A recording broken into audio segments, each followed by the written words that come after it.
其实人也跟一个船一样，那个船假如它停在岸边，其实它是没有完成它使命的。它要完成它使命，它必须出海去迎接很多风浪，这才是人创造它的目的。所以说，我觉得人也是，我们也是要完成自己的使命，而不是只能的偏安于。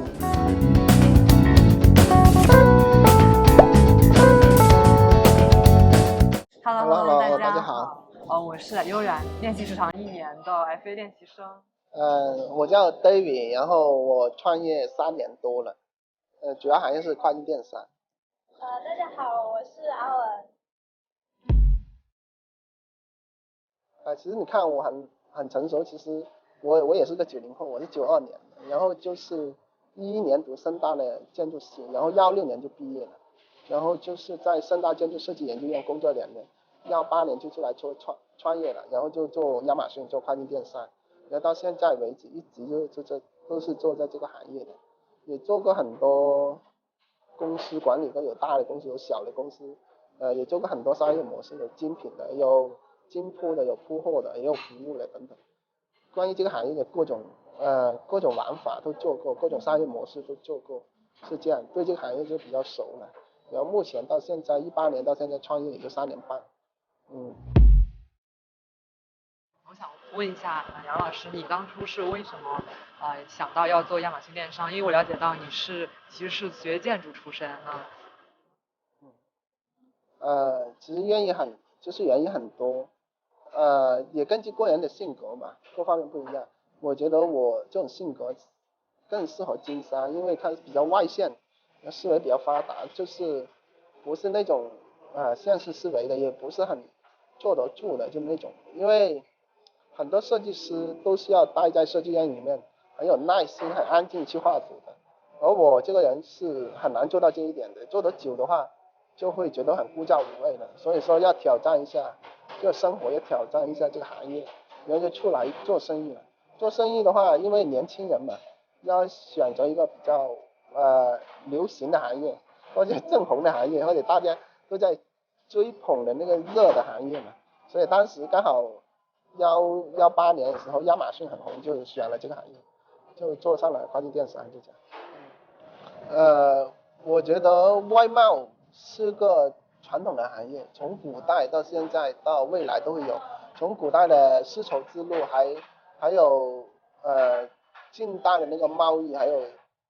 这几年的前10年的那个传统贸易，还有出口进口等等，它会一直存在，因为每个国家每个人都有不同的需求，我们就是把不同国家的商品啊等等卖来卖去，就满足不同国家人需求。跨境电商它也是贸易的一种形式，因为现在那个互联网那个工具已经很发达了，我们外贸的人只是利用这个工具去做生意而已，是把中国的商品卖到世界各地。所以说我觉得这个行业啊，它会存在，会一直存在，甚至会越来越好。即使将来的跨境电商不好做了，但是也会有新的那个渠道或者工具来取代它。所以说想做外贸的那些人，他可以继续做，他喜欢做的话，或者对这方面有兴趣的话，我觉得是值得做的。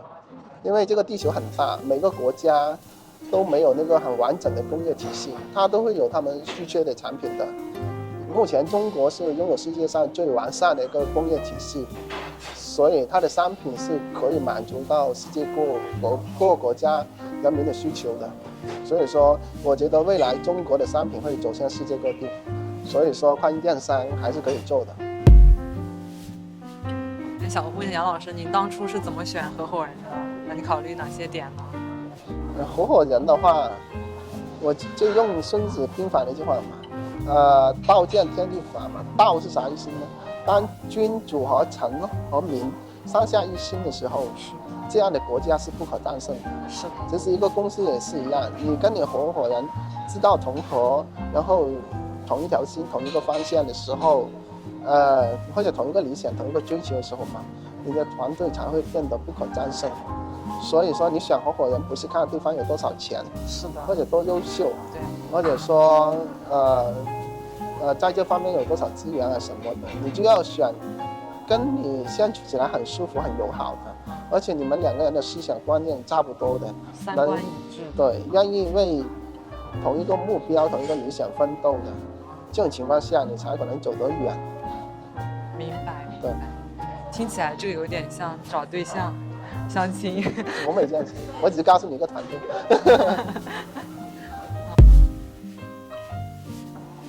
对于一个创业 CEO 来说，您觉得管理一个初始团队，什么是最重要的呢？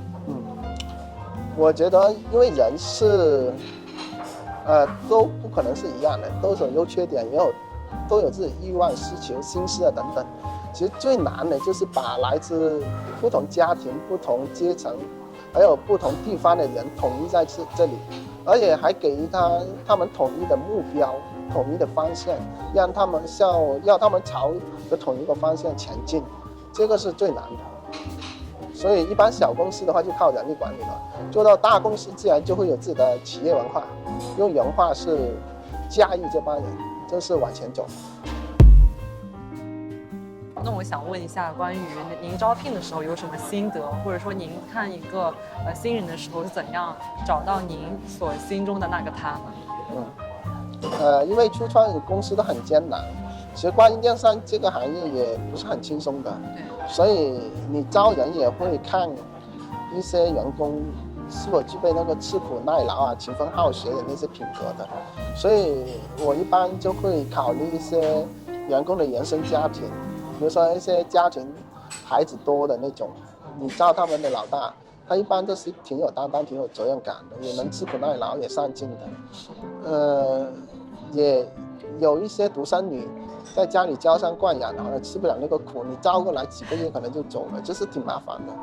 而且也不能看学历，因为有些人就觉得自己学历很高，甚至海外留学回来的，或者什么某名牌大学毕业啊等等，觉得学历很高，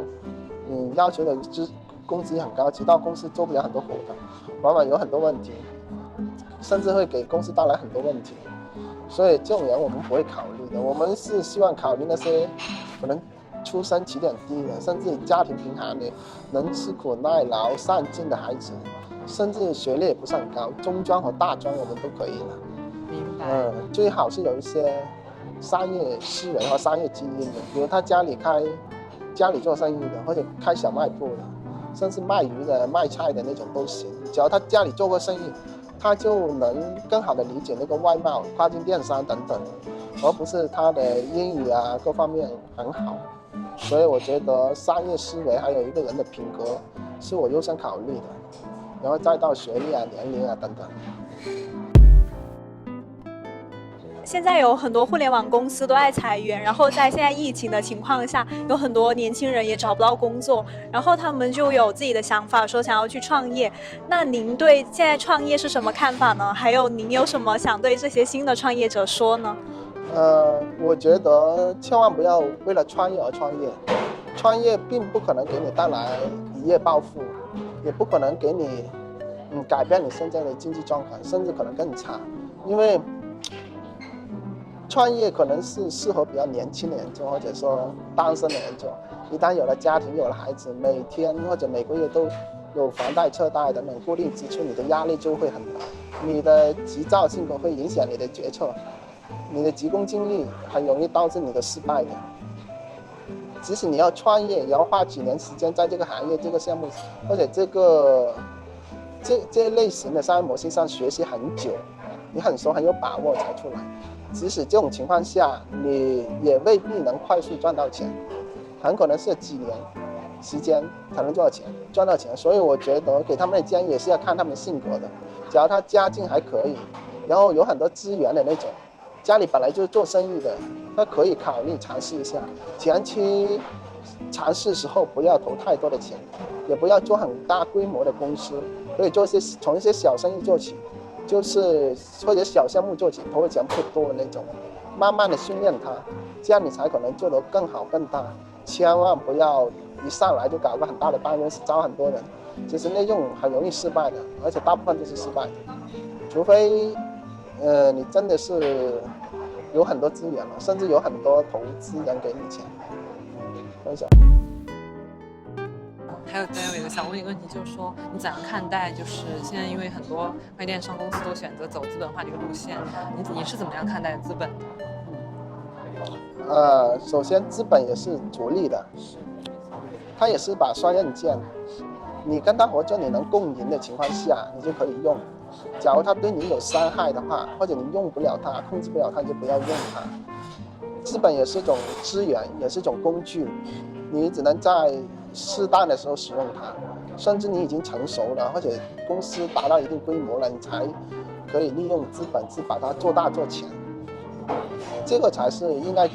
正确使用它的方法。但是很多人不是，很多人就希望资本成为他的救命稻草，成为他救他命的血，其实不是的。那样情况下不但救不了他，反而是害了他。所以我觉得你只能在对这个行业有一定的了解、有把握，甚至公司涨到一定规模的情况下，你才会借助资本的力量去发展、壮大自己，才是最正确的一个选择，而不是一开始就使用。还有一个问题想问一下 David， 就是你认为创业给你带来的最大的改变和提升是什么？是这样的，我第一任老板，也就是我当时升大院的老师跟我讲一句话，他说创业是一个修行的过程，修行就是把你不好的东西、不好的性格就磨掉，增加你一些好的品格，使那个首先你的灵魂得到升级，然后在你的行为各方品格都进一步完善。大部分成功的人，他最后的那个境界、品格、思维都是很高的。这种，所以我觉得创业对我最大的收获不是赚到钱，而是把个人的那个品格修炼提高了一点。比如说你那个意志力、耐力、坚持，甚至你在解决问题的过程中的那种创造力，是得到进一步提高的。我觉得这个才是创业最大的收获。好。杨老师想问一下，就是您刚才也有介绍说，您之前是在深大的建筑院里面工作，然后在别人看起来可能是一份很安稳的工作。那您选择创业，然后现在也有不小的成就了，那给您再来一次，您是会选择过这种安稳的生活呢，还是选择再来一次创业呢？我还是会选择创业嘛，因为也跟个人性格有关，我是比较喜欢冒险的那种。然后也喜欢挑战一些事情，太安逸的话，反而会觉得无聊。然后，其实人也跟一个船一样，那个船假如它停在岸边，其实它是没有完成它使命的。它要完成它使命，它必须出海，去迎接很多风浪，这才是人创造它的目的。所以我觉得人也是，我们也是要完成自己的使命，而不是只能的偏安一隅。杨老师想问一下，您对年轻人有什么建议吗？人生经验的分享之类的。我毕业时候刚入职那天，我老师就跟我讲一句话，他说你要多看书，看很多书，各行各业的书。然后第二，你要认识很多人，各行各业的人，不断跟他聊天交流学习。第三，你要不断的实战。积累经验，这样你才可能跑得比别人快，甚至你用2年的时间跑完别人10年的时间。这样的话，不管你在各个行业，你都能做得很好，甚至你在操盘各种项目的时候都能得心应手。这种情况下，即使你不创业，你到很多公司都会成为很好的合伙人啊，成为高管啊等等，因为你那个综合能力、综合素质和综合解决问题的能力都很好。所以我觉得给年轻人的建议就是。第一要多读书，然后第二多认识人，多点社交。第三你要多实战，就肯学肯干，就这样。非常感谢大家收看我们这期视频，也非常感谢杨老师做我们的嘉宾，给予了我们很多有关人力资本还有一些创业方面的小知识。然后我们下一期是要关于电商行业的一些分享。非常感谢大家对我们的支持，请大家订阅我们，然后打开上面的小铃铛。拜拜。